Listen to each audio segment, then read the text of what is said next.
teman-teman, dan ini pengacara yang sudah seperti keluarga untuk saya. Terima kasih untuk dukungannya, semuanya, doa, support, dan segala macam hal-hal yang baik untuk saya. Yang sangat berarti, yang membuat saya kuat untuk saya bisa bertahan.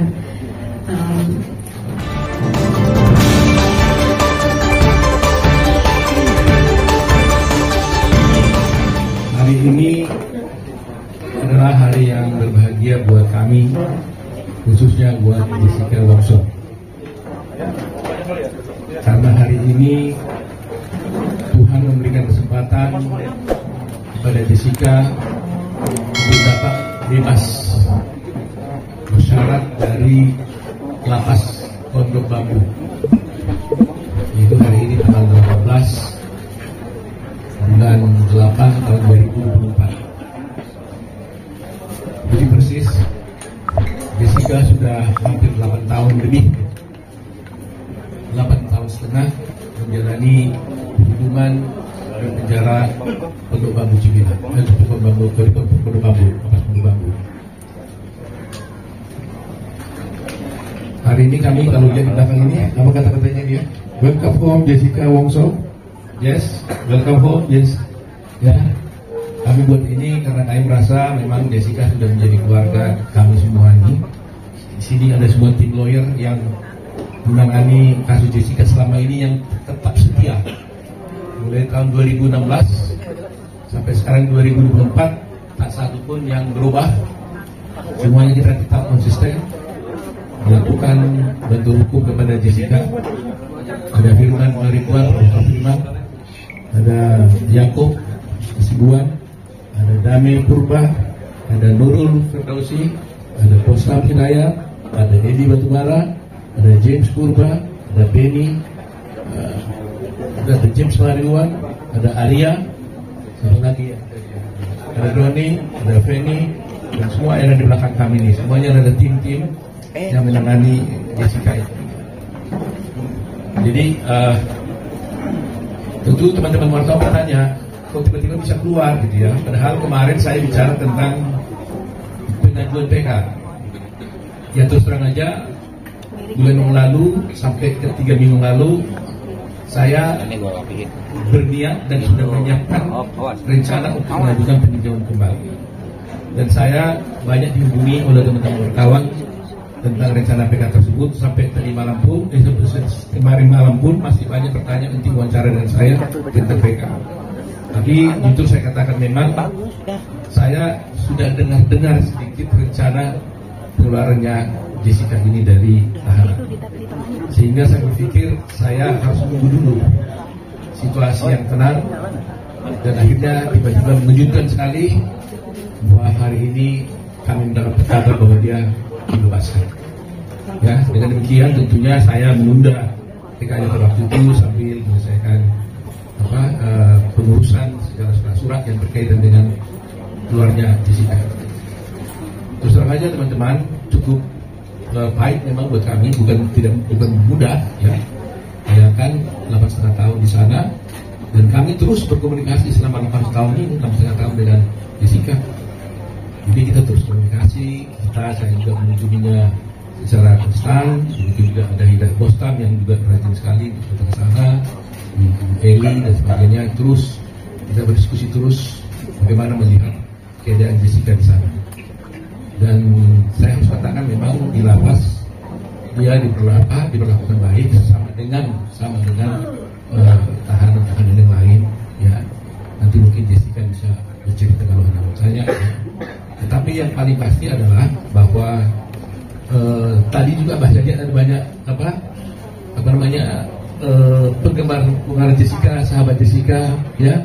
Tadi dari pagi katanya udah ada di sini, ada di sini semua ya. Pakai tulisan, pakai stand for Jessica, justice for Jessica, macam-macam ya. Tadi juga banyak telepon dan sebagainya. Nah, Jess, saya cerita dulu sama kamu di lapas, kamu tuh kan bisa dilihat bahwa apa itu cerita itu, karena dia kan bisa lihat kan, dia bisa baca apa yang terjadi di luar. Nah, inilah salah satu teman-teman, beberapa teman yang betul-betul mendukung kamu selama di luar. Ini sudah begitu dengan dia dua stand for Jessica masih dia ditulisnya. Jadi ada foto semuanya nih ya. Jadi terima kasih ya, saya sama Jessica juga sama kalian itu sangat berarti sekali buat kami selama ini dalam berjuang ya. Buat Jessica juga banyak dia terbantu secara moral ya, karena selama ini kita melihat kan banyak kontra kan terhadap Jessica selama ini. Apalagi yang dikatakan baru juga tadi ada yang bertanya pada dia, baru hari ini saya lihat Jessica tidak pakai baju putih katanya. Terus dia jawab tadi, oh iya, bukan saya tidak mau, bukan suka baju putih. Ternyata itu dalam waktu persidangan diwajibkan untuk pakai baju putih selama bersidang sebagai terdakwa. Sejak hari ini kita lihat Jessica tidak pakai baju putih karena dia bukan terdakwa lagi sekarang. Ya. Nah itulah mungkin apa yang ingin saya sampaikan kepada teman-teman semua. Saya lebih memilih untuk berdiskusi dengan teman-teman, tanya jawab supaya bisa berkembang apa yang harus saya sampaikan. Terima kasih. Saya silakan. Selamat siang semua teman-teman wartawan. Terima kasih sudah di sini. Semoga nggak ada yang cedera ya karena ramai sekali. Saya hari ini bersyukur karena sudah bisa keluar dari lapas dan bertemu kembali dengan keluarga dan teman-teman, dan ini pengacara-pengacara yang sudah seperti keluarga untuk saya. Terima kasih untuk dukungannya semuanya, doa, support dan segala macam hal-hal yang baik untuk saya. Itu sangat berarti yang membuat saya kuat untuk saya bisa bertahan.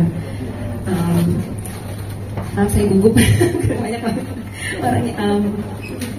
Untuk pendukung-pendukung saya yang ada hari ini, terima kasih banyak udah meluangkan waktu untuk ketemu di sini. Semoga semuanya selalu sehat dan baik aja. Terima kasih. Ada pertanyaan dari teman-teman pasti. Kamu udah menjalani selama 8 tahun, bahkan hampir 9 tahun ya, 9 tahun lebih kamu menjalani semuanya di Kela, mendapat publik gitu. Kamu benci nggak sama semua orang, siapapun yang membuat kamu harus bertanggung jawab? Kamu benci nggak? Pada waktu awal itu terjadi, saya merasakan sangat sedih sekali ya. Tapi sejalannya waktu dan sekarang ini saya sudah memaafkan semua yang telah melakukan hal-hal yang buruk pada saya. Sudah tidak ada kebencian lagi di hati saya.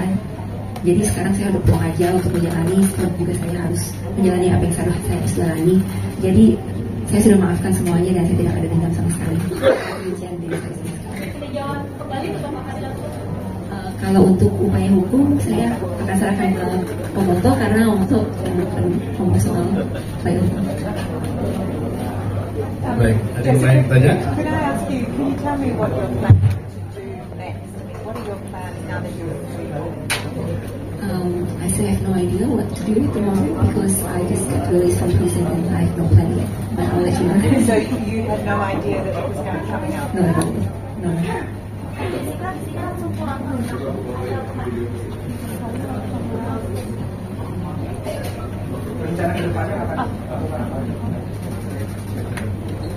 Seperti yang tadi saya bilang ya, saya masih ngeblank, nggak tahu mau ngapain.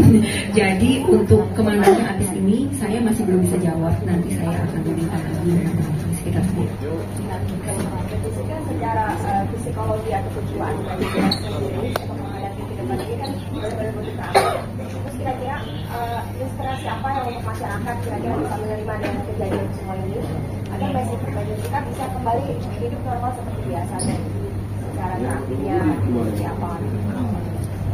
Saya rasa ini akan berjalan dengan sendirinya ya. Tapi karena yang kayak tadi saya bilang, saya sudah tidak menyimpan kebencian atau perasaan negatif dalam hati saya, jadi mungkin niat dan pandangan saya di masa depan itu ya saya mau ya selalu yang terjadi adalah hal yang positif. Jadi kalau misalnya saya niatkan seperti itu, ya saya berharap saya dan teman-teman dekat saya bisa baik-baik saja menjalani kehidupan di masa depan nantinya dengan penuh dengan hal-hal yang baik lagi daripada yang lalu.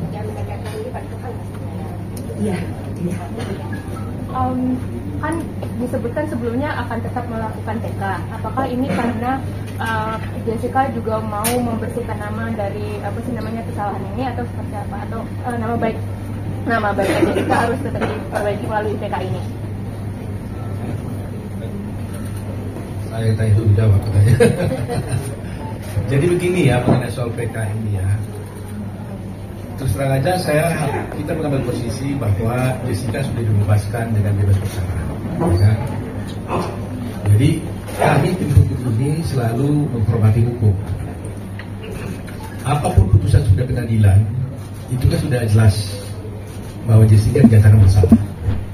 Itu putusan pengadilan yang harus saya hormati sebagai seorang lawyer. Soal kami tidak terima putusan atau tidak, itu soal lain. Tapi karena itu formal sudah keluar, harus saya hormati, itulah putusan. Dia menyatakan bersalah. Tetapi kami sebagai lawyer, tentunya nanti kami diskusikan dengan Jessica, merasa bahwa mungkin putusan itu tidak sesuai dengan apa yang terjadi menurut kami. Oleh karena itu, kita akan mencoba peluang untuk mengajukan PK terhadap perkara itu. Ya, jadi itu posisinya. Sebagai seorang lawyer, saya harus menghormati putusan pengadilan karena itu sudah diprah. Tetapi hukum juga memberikan kesempatan kepada semua pihak, ya termasuk Jessica, apabila merasakan ingin mengajukan PK, juga hukum juga memberikan kesempatan dan hak itu kepada dia. Itu saya. Ya, maksudnya bahwa sekarang Kak Jessica itu sudah bebas, berarti kan PK itu apakah itu masalah nama baik Kak Jessica sendiri atau seperti apa? Iya, hukuman itu bukan soal hanya nama baik, segala-galanya tentunya, ya. Soal kebenaran kan, ya kebenaran kan harus ditegakkan. Jadi ada pepatah mengatakan bahwa kebenaran itu akan mencari jalannya sendiri, kan? Nah, sekarang jalannya kebenaran sendiri itu bagaimana? Apakah juga harus kita ikuti juga jalan kebenaran itu dengan berdiam, atau apakah juga jalan kebenaran itu kata harus kita tumpangi untuk bisa mencapai kebenaran sendiri? Nah itulah yang akan kita wujudkan nantinya. Sehingga kalau kita berpikir bahwa kita merasa ada ketidakbenaran di sana, ya kita harus jalankan. Tetapi selalu saya katakan bahwa saya menghormati putusan.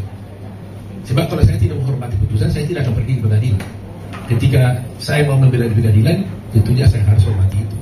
Soal itu menurut kami adalah tidak benar atau tidak, ada jalannya. Jalannya adalah PK. Itu persoalannya. Kan kemarin kan udah banding menyatakan sampai tingkat kasasi pun bahkan menguatkan bahwa ketetapan hukum untuk vonis Jessica. Nah, bagaimana PK ini akan berbeda gitu? Apakah ada bukti yang lebih kuat itu pada saat pengajukan PK atau seperti apa? Ya, terus terang aja kami memiliki novum untuk perkara ini. Berbeda dengan yang dulu, sekarang ini justru kami menemukan novum bahwa memang novum ini novum itu kan begini. Novum ini adalah suatu bukti yang ada pada waktu perkara itu dijalankan. Tetapi tidak kami temukan bukti itu pada waktu perkara itu berjalan. Yang mana kalau bukti itu tadinya ada pada waktu itu dan bisa kami sampaikan di pengadilan, maka putusan hakim akan bisa berubah. Nah ternyata selama perkara ini berjalan sekian tahun, 8 tahun ini, kami tidak pernah menemukan bukti itu. Sehingga tidak ada alasan kuat untuk menyatakan ketidakbenaran itu. Tetapi suddenly kami menemukan bukti baru. Yang mana bukti itu sebenarnya ada pada waktu itu, tapi disimpan oleh seseorang, disembunyikan oleh seseorang, sehingga terhilang bukti itu, sehingga putusan itu memberatkan dia. Kalau ada bukti itu tadinya, maka dengan bukti itu kita bisa buktikan bahwa sebenarnya perkara itu harus berkata lain. Nah itulah yang disampaikan. Soal hasil tentunya hakim yang menentukan. Tetapi sebagai lawyer Anda akan bisa melihat nanti presentasi kami apakah betul yang saya sampaikan ini. Karena kadang-kadang kan hasil pengadilan dengan fakta di persidangan kan kadang bisa beda. Ya kan? Ada yang mengatakan ini harus bebas, tapi katanya dihukum. Ada yang mengatakan ini seharusnya dihukum, ternyata bebas. Nah, tetapi saya berharap bahwa kadang-kadang putusan hakim ini tidak selamanya menjadi berakibat buruk kepada seseorang. Ada kalanya orang dihukum tapi tetap dipercaya oleh masyarakat.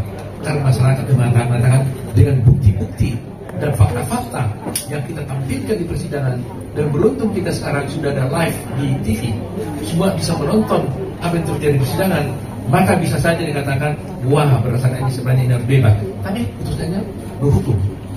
Bisa terjadi karena itu jadinya yang ditentukan oleh hakim. Nah paling tidak kami akan berupaya membuktikan kepada masyarakat bahwa bukti ini ada jelas disembunyikan pada waktu itu, dan kalau kami tunjukkan itu, orang akan tahu, oh berarti benar-benar seharusnya dia harus tidak dihukum, kira-kira begitu. Nah, bagi saya itu sudah lebih dari cukup. Jadi buktinya sekarang sudah dipegang sama Pak. Sudah. Ada saksi juga yang menguatkan sampai 2032. Rencananya selain wajib lapor akan melakukan apa aja kegiatan? Kalau saya berbincang dengan Jessica tadi di mobil saya dengan dia, dia sendiri sampai tadi itu blank aja. Dia blank, dia bilang, oh di mana sekarang saya ini? Karena dia sendiri pun sebenarnya surprise juga. Tiba-tiba bebas ini juga dia surprise juga dia. Ya. Jadi ya bayangin aja, ini baru keluar dari tadi langsung di situ wawancara, bingung dia nih, lihat pohon pun nggak sempat. Baru saya ajak tadi dia makan karena ada masalah kesukaan dia. Saya tanya waktu dari malam kemarin, saya tanya kau keluar apa yang kau inginkan, katanya. Dia bilang saya mau makan, katanya. Makan apa? Makan sushi. Saya sedih juga dengarnya. Itu aja dia tidak ada yang lain. Dulu saya waktu Australia, saya pengen makan sushi. Di sini nggak ada sushi. Jadi ya bilang oke. Karena itu saya bawa dia ke restoran Takung ini, saya ada makan sushi. Itu aja permintaan dia, nggak ada yang lain. Jadi saya tanya, kamu dan caramu apa? Saya nggak tahu kok. Blank, katanya. Jadi habis ini juga nanti mungkin saya harus dia dulu istirahat dulu, berpikir-pikir 1-2 hari ini, baru dia pikir apa yang harus dilakukan. Dia bingung sekali. Nah, kalau kalian mungkin ingin lebih tahu, saya ingin bercerita ya pengalaman saya dengan Jessica ini. Itu panjang memang. Ya, up and down hubungan saya dengan dia ini. Dia kan tidak bisa datang waktu dia sedih. Suasananya masih sedih juga. Kita juga waktu datang ke sana bisa juga waktu itu dia gembira, suasananya kan gembira. Tapi ketika dia tanya kabar saya bebas, itulah satu hal yang tidak bisa saya jawab. Air mata kadang-kadang mau menetek juga. Ya, tapi saya tahan. Gitu. Tapi beruntungnya saya dengan dia ini. Kalau saya dilihatnya sedikit agak tegang untuk menelitikan dia hibur saya. Dia bilang, oh jangan pusing dong, jangan begitu dong. Nanti kalau kamu tegang, siapa yang bela saya? Katanya. Jadi sometimes kita saling back up lah, gitu ya. Jadi itu sebabnya kami tidak pernah berputus asa untuk membela dia ini, karena dia cukup pengertian juga, gitu ya. Walaupun kadang-kadang dia merasa gimana om, nah, gitu kan. Ya kita kan susah jawabnya. Makanya waktu kemarin itu ada Kak Vina saja, saya merasa guilty feeling. Saya nggak bisa ada orang datang dari kasus Vina ke saya minta tolong, kan itu nggak bisa saya tolak. Tapi kalau saya langsung terjun langsung menangani itu, saya merasa Jessica pasti marah ke saya. Kok itu diurusan saya punya belum selesai? Gitu nggak? Kamu ada merasa gitu ya? Lihat nih itu Pak, betul kan? Ngaku dia benar. Saya merasa itu sebabnya teman-teman wartawan seringkali kan minta saya wawancarakan, mungkin 2 minggu ini masa kesal ke saya kan. 3 minggu ini banyak wartawan kontak saya minta wawancara tentang kasus Vina. Semuanya boleh katakan hampir tidak saya ikuti. Terus terang aja saya jujur kali ini, buka dosa nih, buka kartu saya nih. Saya nggak enak kepada Jessica. Itu aja. Tapi saya tidak tinggalkan kasus itu karena ada tim saya 150 orang yang bantu itu. Ada tim saya, ada Wila dan sebagainya. Begitu saya merasa tanggung jawab saya terhadap Jessica ini. Nah, kalau sudah sekarang mungkin sudah mulai agak sedikit tenang.